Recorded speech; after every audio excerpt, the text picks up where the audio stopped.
I guess I'm ready. And there we go. Hello, Facebook. So you see, you see the look on Amy's face because I just told her what we're gonna talk about. So she just as surprised as me. Um, Welcome to Hard Conversations with Queen. Thank you for joining in, chiming in. Share it with on your feed if you think that there are people in your community who could benefit from this conversation. My computer is loud, so can you hear it, Amy? Yeah. Oh, okay, good. Uh, and share it with your friends, you know, whether you send it through Messenger or what have you. What we do here at Hard Conversations with Queen is that we have conversations just like you do at home.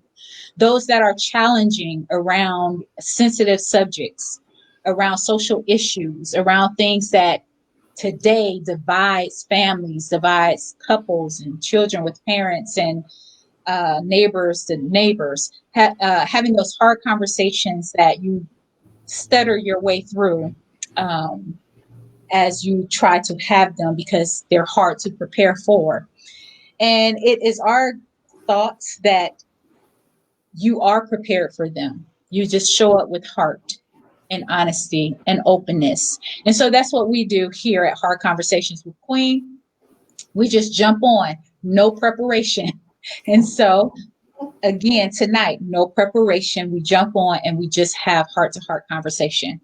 Amy Landau is joining me. She's with North Shore Chiropractic. Acupuncture. Because I need to go to chiropractic. No, acupuncture center. And she has been joining me on several hard conversations. If you haven't caught any of our hard conversations from back in June, we did a 7-part series on the white myths. Again, what we're doing is having hard conversations around racism. And so tonight, we will be talking about, drum roll please, moral racism, human and blood sacrifice. Now, tonight, Amy is the perfect one to have this discussion with me, this hard conversation with me, because yet again, we are prompted by what we were prompted by in our first round of hard conversations, the murder of George Floyd at that time. And now here we are, and we talked about how many Black men will need to be sacrificed in order for us to come to some kind of consensus that something is wrong and therefore needs to be taken care of. Tonight we come on the heels of a Black man being shot 7 times in front of his children, 3 young children, having committed no crime. There were 2 shootings this weekend. There was another Black man, That's 2 right. Black men that were shot in the back this weekend. But the one that Queen is referring to is Jacob Blake, who grew up in Evanston and has a lot of family in Evanston, and I live in Evanston, so very close to home. Yes. You know, we as a country often consider ourselves as forward thinking and the leader of the world. We look down on other cultures that do things that we call backwards, things that we, things like animal sacrifice, that practice taboos, that practice killings, mutilations, all of those things. You know, we look down on them and we say that we are the type of country that they can look up to show them what forward thinking is, what living in the future, living in a modern world looks like. Yet we have a high tolerance for human and blood sacrifice in this country. We practice it willfully. We look on, we video it, we watch it, we debate about it. And yet, somehow, through all that we have experienced in this country, we can still shape the narrative in such a way that it denies that any of it is happening. And so, Amy, what I want to talk to you about tonight, as we talk about the human and blood sacrifice that we have such a high tolerance for in this country, as you just stated, Mr. Blake is from close to your community, and you immediately went out that night to where it happened and protested. And it was interesting to me in our 31-day racism rehab closed group, which is a program that I created for white women like Amy, who are just tired of being sick and tired and understand that they are in the 76% of this country that can make a difference, right? Because they are in the majority. Black people make up 13.4%, white people 76.4 or 6%. So Amy, understanding, right, the type of power her whiteness gives her of being in the majority, is one of the women who also took my program, 31-day racism rehab. And so I invited her to go live in that group and just, speak to the ladies in that group and share her experience of being out there protesting and what it felt like to her. And so, Amy, if you would just share a bit of that with us, or whatever it is that you want to share about the whole situation. So I went on Monday. There was an organized protest protesting justice for Jacob. And, first of all, everyone please send healing thoughts, prayers, whatever, support to Jacob. He's in stable condition, but will most likely be paralyzed for the rest of his life. His children, who experienced the trauma of seeing their father shot in the back, and his family. Mm-hmm. But more importantly, his sister described it best. She said, "I don't need your pity. I need change." So take action based on this. Don't just send prayers are great, and take action. Do both. Mm-hmm. So I went on Monday. There was a protest. My son went with me, and the organized protest was pretty smooth. We just met in front of the police station. There was a short walk, and we walked through the town. Everyone was very peaceful. It was well organized. The people were supportive in the town. And then after that broke up, my son and I stayed. There was a curfew at 8:00 that night. And we stayed. And part of the reason we stayed is we live close to Chicago, and I've seen videos after videos of police officers brutalizing protesters. So there was fear that would happen. And so we decided to stay, and we marched with the protesters. We marched through the streets. It was very well organized. Again, extremely supportive, peaceful.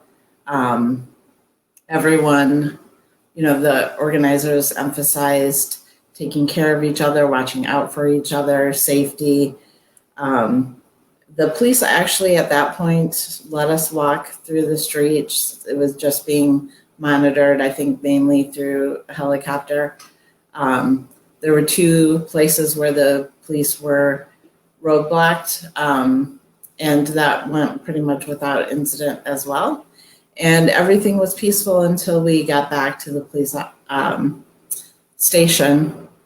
And the organizers asked us all to move up to the line. So there were, if you haven't seen it before, police officers for protests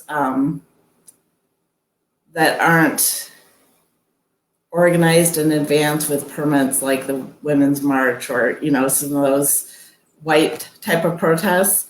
If it's not that, if it's a protest with people of color, indigenous people, they don't look the same as they do when I went to the Women's March. They're in full riot gear. You really can hardly see their face. It's surreal, I guess. The first time I saw it in Standing Rock, I was petrified. And it certainly doesn't make you feel safe. It doesn't mean there's no sense that you think that they are there for your safety at all. So the protesters asked the white people to come to the front to create a shield. And because we know that police are less likely to be violent to white people. And so we moved to the front, and the police asked us to move off the street. And everything was closed, right? There was a curfew. Like, it didn't matter if anyone was on the street. The street was blocked off by dump trucks and fire engines in the first place. So it didn't matter if we were on the street or not. But apparently we didn't move off quickly enough, and so they attacked us and started shooting tear gas and flashbangs. And we were in the front, like we were the white shield. So there wasn't anyone that was aggravating the police, like people say. It was the police that instigated the violence. And I've lived a sheltered life, so I haven't been tear gassed before. I didn't know what a flashbang was until I had one shot at me, so I was terrified. And so and after that, then people did start shooting fireworks at the police officers or stand in front of them and try to antagonize them. But I just want to make sure people realize, because I don't think you see this. I know you don't see it when you look on media, even if it's a liberal media. People think it's always the protester, someone in the protesting group that is starting it, and it's not. So there was no one doing anything. And literally after that happened, then I saw people start to break windows. Then everything changed. Amy, let me stop you right there for just a second. Because one of the things that I really want to point out is, I don't know if the viewers notice this or not, but one of the things that I notice, because one, it's the work that I do. So of course I'm going to notice. And because I live in this world, this Black world in the United States, is if you notice when Amy started talking about the police shooting, she was smiling. And then saying, and I was terrified. And then shortly after that, the smile went away and the somberness. And in a moment, you saw the trauma in her eyes, because it was obviously traumatic.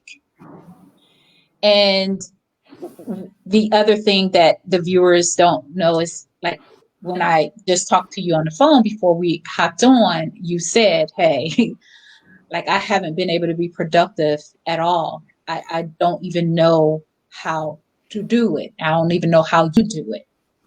Because I often say it's amazing to me that Black people are not out in the streets half naked, running around crazy because of what we are experiencing in this country time and time again, and what our ancestors have experienced in this country. And Amy was able to experience a bit of it, and the terror. Tiny bit. Yeah. The fear of being terrorized by those who are put in place to protect you. Now, mind you, I'm not saying anything about individual police officers and whether they're good people or bad people. We are talking about a system. Mhm. So you can put good people in a bad system. It does not make the system good. It pushes on the vulnerable parts of good people that bring out the worst of them in times of pressure. And for those who want to argue for the system, I'm not talking about for people, individual people, but arguing for what we know is a racist system. And if you do your research, then you will understand why the police department was formed and who the members were. They were formed to do exactly what they continue to do today, which is to monitor the movement of Black people and to keep them in line and to kill them if necessary, if they feel necessary, right? If they feel that this Black person is a threat, or if this Black person is disrespectful or getting out of place, right? That's how the system was formed. It was formed that way.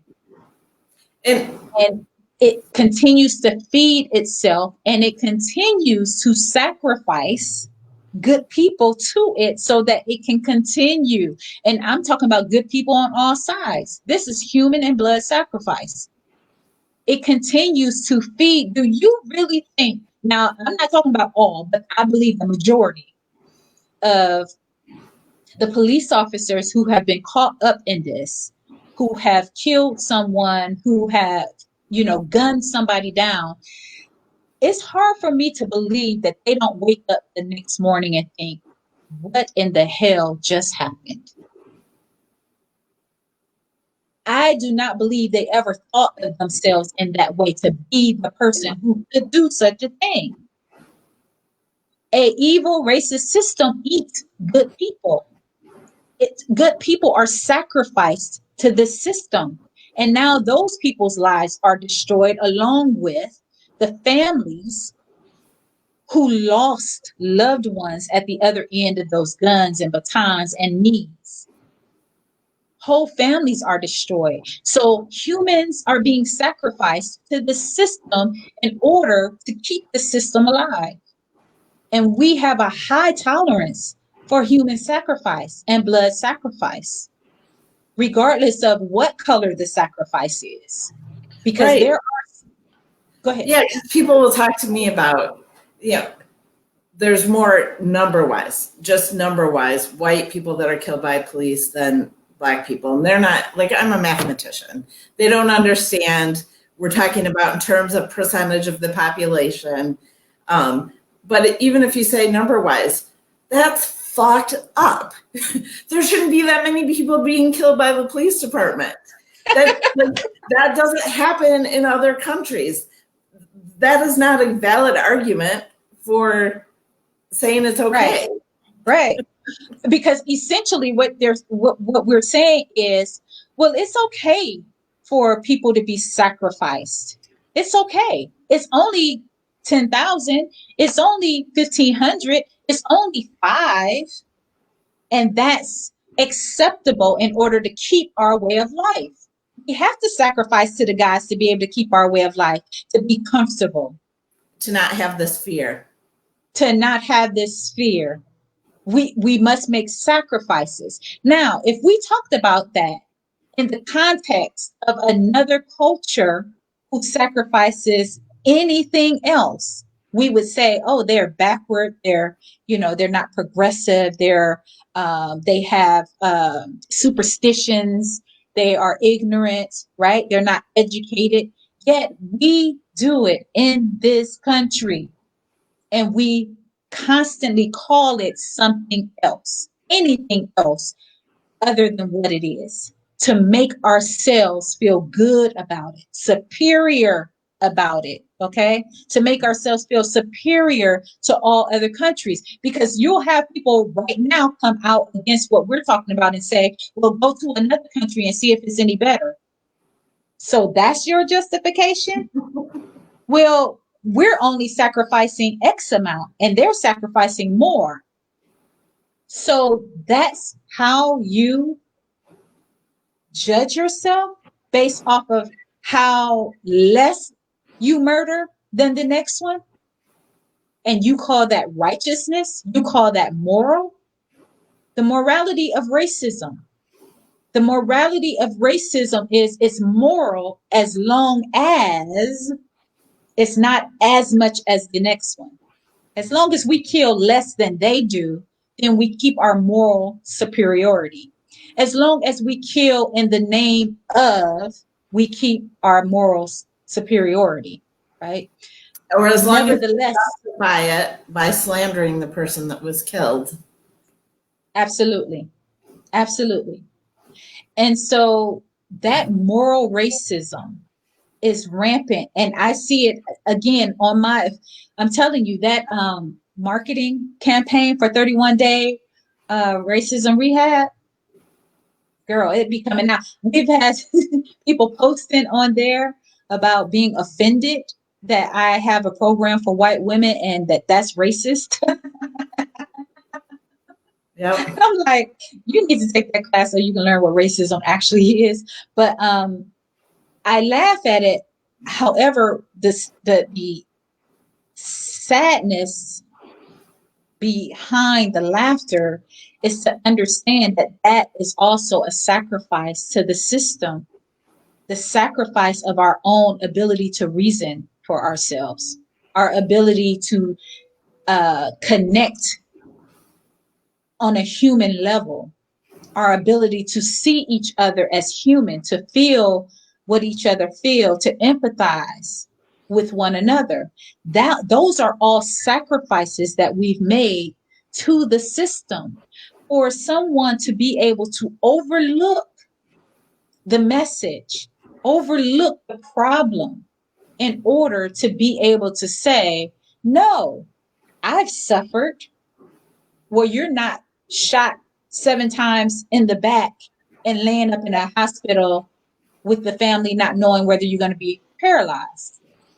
But you can overlook all of that in order to draw attention to, I'm white and I had to work my way through college, and I had to take a waitress job, and I had to be on welfare for a little bit.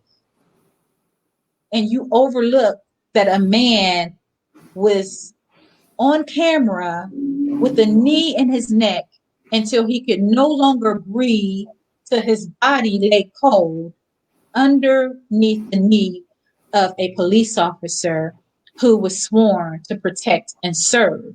Now, sworn to protect and serve who? That's another conversation.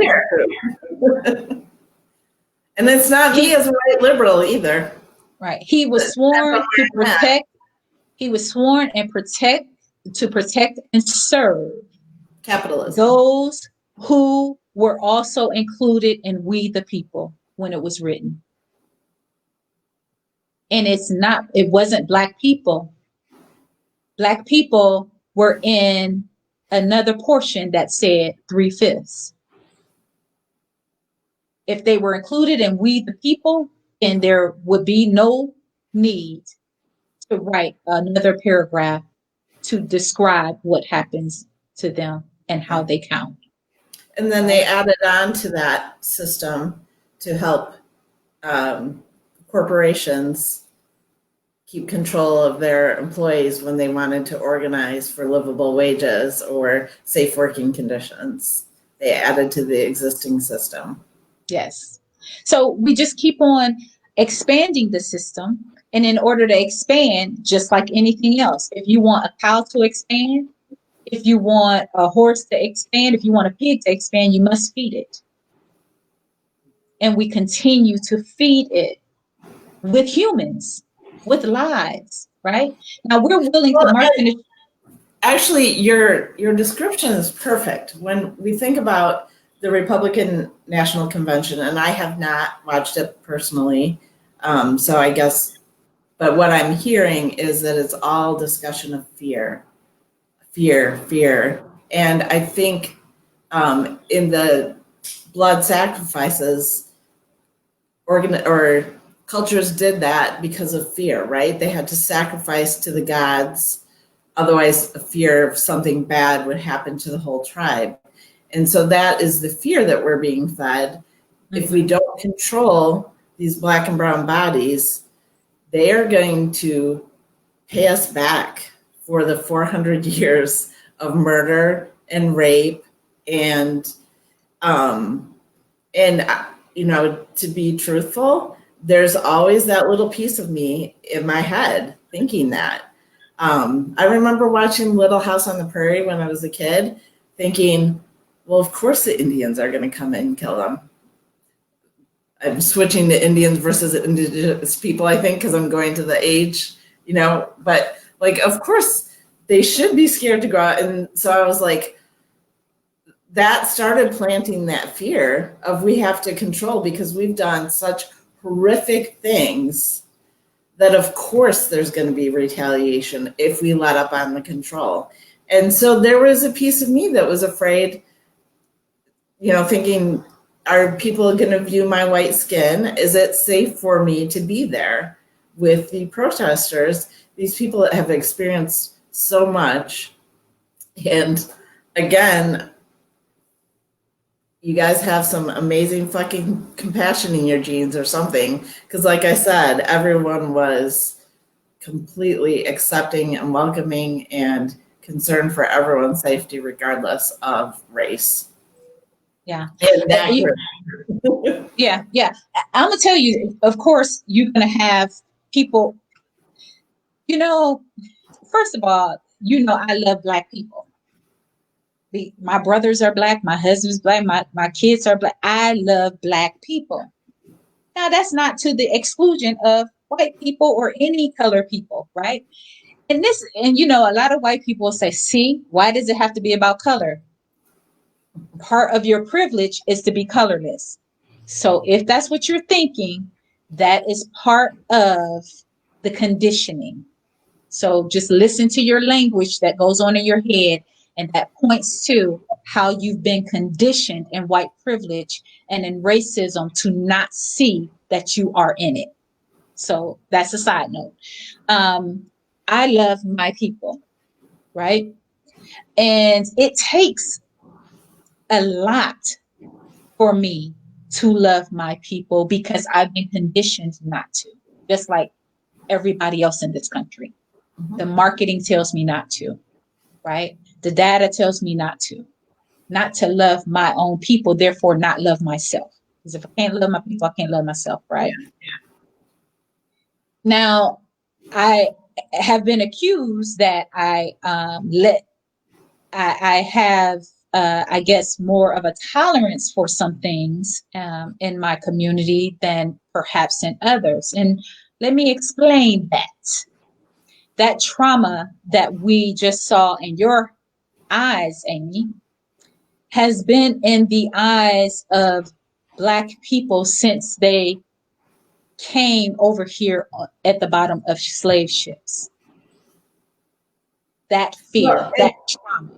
Well, not that trauma, because in my mind, I knew that the worst that could happen to me was that I get hit by a tear gas canister or I get hit by a flash, like maybe I'd lose an eye or something. I knew that was the worst, or a concussion, unless I really felt funny and like some odd thing. But I did not feel like my life was threatened. So my trauma was a tiny, tiny little. In comparison, right? Yes. Right. Thank you for clarifying that. Thank you for owning that. See, that's why I rock with Amy, because she owned her stuff even when I try to let her off the hook.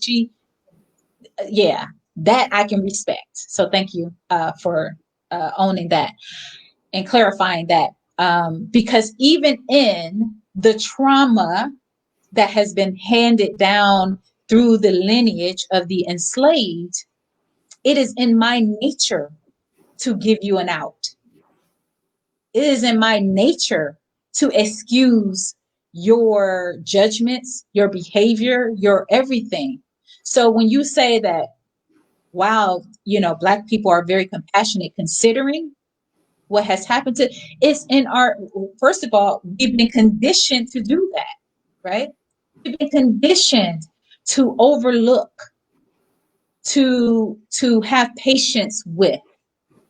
But how have we been conditioned? We've been conditioned through policing. Always. The enslaved was conditioned through policing. You try to run, they shoot you, they hang you, they lynch you, they beat you, they kill your loved ones, they sell your children. That's a conditioning, right? Conditioned through fear, through because of that type of control, the harm that will come to your family. Now, when you have people who have experienced a trauma and it's not dealt with, then they live in that trauma, live out that trauma, and pass that trauma down. Now, this is nothing new. I'm not making this up. They've done studies on that. Go look at the studies that they've done on the Jewish community after the Holocaust. And the amount of time suffered there was a drop in the bucket for the amount of time that Africans suffered here on this land in no less than concentration camps, right? No less than. So I don't know where that ring come from. I ain't got no home phone. It must be my facts. Sorry. So that trauma gets handed down, right, through the lineage from generation to generation. Phobias get handed down, fears get handed down, all of that. The talk happens. Like white people still are confused today. Oh, y'all have to talk to y'all's children. Yes, we've been talking to our children since Black people came over here on ships. There has had to be the conversation with children. Why? Because they can still get shot in the back 7 times in front of their children. And as long as they can, we must continue to have the conversation with them. Well, and white people should be having the conversation with their children because they could endanger the life of their friends by doing something that would cause issues for their friends. Mm-hmm. Mm-hmm. And not only that, because their children will become a police officer, or their children will become a doctor, or their children will become an accountant. When you see all of these people out in the street with tiki sticks and shouting with signs of racism, those are teachers, accountants, doctors, police officers. Like, those people have jobs where they have the power to will over others. They have the ability to not process a loan or to just say no to a loan. That's how systemic racism works, right? Well, and that happens with even the nice white people that aren't with the tiki torches that make an assumption. I don't remember if I've talked about this before, but I posted it recently on my North Shore acupuncture page. But I have a friend who has kidney disease, and he went to 3 doctors before it was diagnosed. I don't think it was diagnosed until the 4th. The first one looked at his skin and assumed that the symptoms that he was having were because of his diet, even though he told the doctor that he cooks all his own food, he eats very healthy. The second doctor looked at his skin and said it was probably from past cocaine usage. He's never used any hard drugs in his life. I can't remember what the third doctor said. And the 4th doctor finally had a conversation with him and said, based on your lifestyle and what you're telling me, this is not right. And then figured out what it was. But he would have died if it wasn't for her and for his persistence to continue to get to the right service. So, I'm sure some of those people are not like tiki torch carrying people, and they might have a best friend who's Black, right? Yeah. But they have these assumptions. Right. again, with the pool analogy, for us to assume at all that we are not affected and infected by racism is to be a cat and don't know it's a cat who thinks it's a dog or something. You know, it's ridiculous. We are literally born into a country that was started on blood sacrifice, murder, rape, pillage, stealing, thievery. We were born into that pool. So if you're one of the people that's in that pool and you're turning to your neighbor saying, well, I'm not wet, I don't know what they're talking about, this is offensive. No, you're crazy. Like, and I'm not even saying that in a derogatory way. I'm saying that literally the effect and infection of racism, the conditioning of racism and the effect that the system has had on you was to literally take away your ability to reason. It has affected how your brain is working, how your thinking is working, how your perception, how you can see and hear and feel and think. That can be healed. But first you have to recognize and accept that, hey, you were born into the pool. Don't take it personal, as I said. Don't take it personal. Just take ownership of it. Ain't nobody saying you own slaves. Ain't nobody saying that you're going around using an N-word. Nobody's saying that. If I myself, as a Black person, could sit here and say, look, I have issues judging my own people in certain ways or having certain attitudes towards my own self and my own people because of the marketing that I grew up with, the things that I grew up experiencing and hearing about my own people, and I believed it, right? If I, as a Black person, am experiencing that, you gonna tell me you as a white person who the whole system was built to condition you that way and to keep you in that high level where you can look down and say I have no blemish on me, right? The system is set up so that you can feel clean and pristine and supreme, morally elite. Like it was built that way for you to be able to think that your God is the greatest God, your land is the greatest land, your technology is the greatest technology. Like literally, this country was built that way so that you would say stuff like, this is the greatest country ever. Go back to wherever you're from. You're proving the point. It's working perfectly for you because you're reciting exactly what it conditioned you to recite and say and feel. So even those ladies on the posting on my on the 31-day racism rehab program marketing that starts September 1st. And I did put it in the link this time, or the link in the chat this time. So even they don't understand that as they are speaking the words out of their mouth, they're speaking the words they were conditioned to speak, not because they have free thought. They have everything but.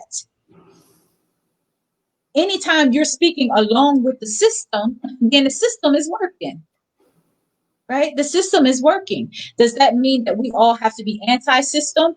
No, what it means is that we have to be humans first and see the system through the light of the need of humans. And if the system no longer works for the humans that it was created to serve and support, then we need to abolish it, dismantle it, or change it. Right? So do you have any closing, anything else you? Well, it's not closing, but you mentioned it. So when we talk about COVID and blood sacrifice, as soon as we realized that people of color were significantly more impacted than other people, that was when you saw the push to open the country, because we're willing to sacrifice for our economy, if that's what we're sacrificing. So that was just another out in your face blood sacrifice example. Yeah, absolutely. Human and blood sacrifice.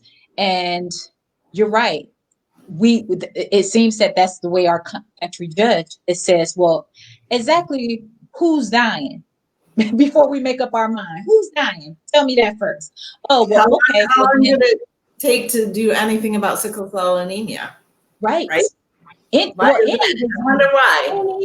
any disease that affects Black people at a higher rate, right? And we try to justify it. We try to justify things such as COVID or whether it's sickle cell, and say, well, it doesn't affect as many people, or it doesn't affect that many people.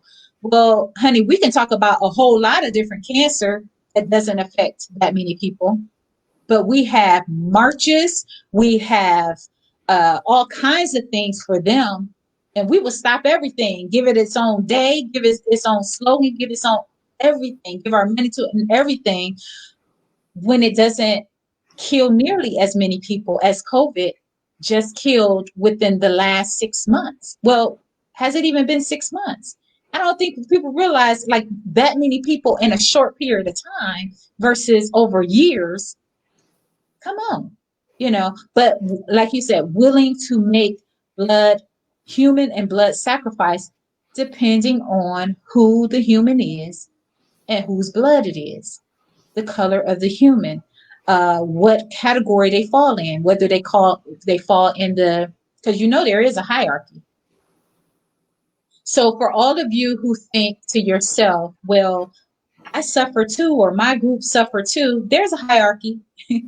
I understand there are more groups that suffer than just the Black population. However, the Black population was the one population that was written into the suffering, meaning everything that was written by the forefathers were written in such a way to keep Black people there. It was put in stone that this is what we think of these. I can't even say people, because we weren't people. They didn't allow us to be people. And this is where they will stay. In perpetuity, our children, it says it right there in the preamble, in perpetuity, our children will be able to experience the same type of life that we have as being the superior race, with these brown entities not being counted as a whole person. Therefore, they will never be a part of we the people, right? So they put that in writing, and forever stamped it into the system, because everything in the system was written according to that. Everything was made according to that. The laws, everything was, formed according to that. And so, therefore, when, just like back then, in the laws, it would say that it was okay to kill a Black person, that God would not hold you accountable, nor would the law, because they are not considered a person.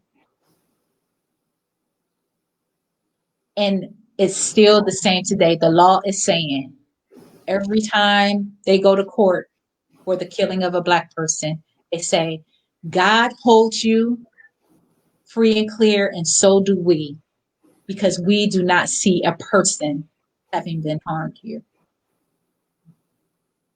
Human sacrifice, blood sacrifice by another name. I think the other thing I want to point out is you shouldn't think that you're safe from the system just because you don't have Black skin, because the system will take out anything that gets in its way. And we saw that in Sandy Hook, right? Yep. I mean, even young white children, if it means getting in the way of the system, we have to sacrifice them, right? That's what we've decided as a country. So don't be fooled into thinking that you're safe, because at some point in your life, you can be on the other side of the system, And it doesn't matter what color your skin is then. And that brings up another point. When I hear white people say things like, well, my brother-in-law got killed by a black man, or my child got killed by a black person. Now, look, again, you might say that I'm a little more lenient or what have you, but if you kick a dog long enough, it's going to bite you. Mm-hmm. So do you really think that you can oppress, beat, lynch, enslave, rape, sell a people and you will never feel any aggression back?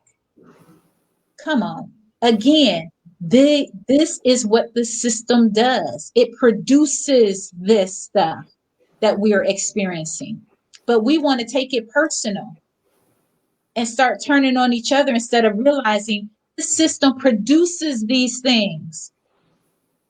You have a whole. I think we will see that with what's happening. I don't know if you saw the news, but last night in Kenosha, an armed terrorist killed 2 protesters and shot a third. And some of those protesters were white. But I think they'll be sacrificed to the system as far as what people will say, because they were out, after curfew, and just, yeah. So, and already the narrative around the man who murdered these people, they're not calling him a thug. They're calling him a wannabe police officer, whatever they're saying, because he, was in the academies, to be associated with the police officers. And again, the difference. So Jacob Blake was on the scene. He was picking up his kids from a birthday party, I heard. There was a fight between 2 women, I don't know, somewhere in the area. He went in and stepped in to break it up. And that's why the police were called in the first place, was for this fight between 2 women. And I don't know what happened I do know what happened. He's a black man, right? So they shoot him in the back. The man, the 17-year-old that killed people last night, he was walking down the street to the police with his gun in front of him, and people yelling behind him that he just killed someone, and the police let him walk on right by. You can see it all on video. He walked by, he went home. He probably didn't even. Yeah. So black skin is weaponized more than an actual gun on the front of you with people behind you yelling, he killed somebody. Yeah. And so interestingly enough, I think, is it Tamir Rice's birthday? And he would have been 17 the age. So he had a fake gun and hadn't done anything. He was playing, and he wasn't 17 at the time either, right? Like, he was 12. Right. This white man had a gun, had just killed people, had people yelling all around that he just killed someone, and they walked in. And earlier that day, they had given him water and thanked him for being there. They thanked a 17-year-old for being there with a gun. Wow. To try to control the protesters. That's fucked up. I think that's going to be the end of the show right there. I'm going to have to go be pissed about that. Like, I'm not even going to watch it or read it, though, because this is just, and these are, again, these are traumas that can constantly go on for the Black community. And so when and we can understand this in any other context but racism for some reason, whether it be therapists or coaches or counselors or clergymen or what have you. They can understand it when it comes to rape victims. They can understand it when it comes to domestic violence. They can understand it when it comes to any childhood trauma, but they can't seem to connect the dots to behaviors, to anxieties, to depression when it comes to the effects of racism, not only on individuals, but on families and on long lineage lines, right? They can't seem to connect the dots, don't know why people are being aggressive, or don't know why they would not like police officers or be afraid of police officers, or don't know why they won't smile at me as a white person when I smile at them and they look at me suspicious. I don't know why. They're just mean people, or they're just, right? They overlook all of this history, all of this experience, cannot seem to connect the dots at all. But you can connect the dots around every other type of trauma, but refuse to acknowledge the trauma that the Black community has not only suffered over hundreds of years, but continuously are bombarded with on a daily basis in 2020, as they continue to see Black men, Black women, Black children gunned down, kneed down, beat down by those who are sworn to protect and serve, as well as those who are deputized by their whiteness and feel free to patrol as one who protects and serves. So thank you all for joining us this evening on this Hard Conversations. Our hope is that you will continue the conversations amongst yourselves, with your family, with your coworkers, with those in the community, in a way that brings about a desire to help heal and a desire to help fix whatever that looks like, right? Because there are many ways that we can do it. There doesn't have to, there is no one way. And I think that's often why we argue, as if it has to be one perfect way. Well, I will take 100 imperfect ways if it moves us forward. And so hopefully you guys will have these hard conversations, first starting with yourself. And just one last thing on Kenosha. So yes. I hear a lot of people are nervous and scared and whatever. If you're really concerned about the rioting and looting that is happening, call the Department of Justice, call the district attorney, and require them to file charges, because no charges have been filed in the attempted murder of Jacob Blake yet. So if you're truly worried, do something about it. Do something that will make a difference, because trying to police people isn't going to do it anymore. The more you try to police us, the more we're going to show up. Yeah. Yeah. And the thing is understanding that those who are showing up for those who are afraid and who think that they're on the right side of history. That's one of the curious things about this. As I observe all of this, I imagine to myself, who were these people in the 60s? Like, who would we represent in the 60s? Because there were some people that were on the wrong side of history who were saying those people should be ashamed of themselves, and if they would just listen to the police, and if they were right. Those are the same people now that post Martin Luther King quotes and pretend like they've always been, on the right side of history. But there are people today who are the same type of people saying the same types of things as the people who wanted to keep things as they were in the 60s, as they were. And that's my challenge to people tonight. Think about who do you best represent? You can go back and read. See who you sound like. Look at who you look like and determine what side of history are you on right now. Because even those people back then thought they were on the right side, only for time and space to get in between for them to look back and think to themselves, wow, I thought I was righteous. I thought I was speaking for righteousness and for goodness. but history has said differently. So don't find yourself on the wrong side of history. You don't have to. Put people first and you won't. Put people first over policies. Put people first over systems. Put people first over money. Put people first. That's why all of this other stuff exists. It's for people, to support life.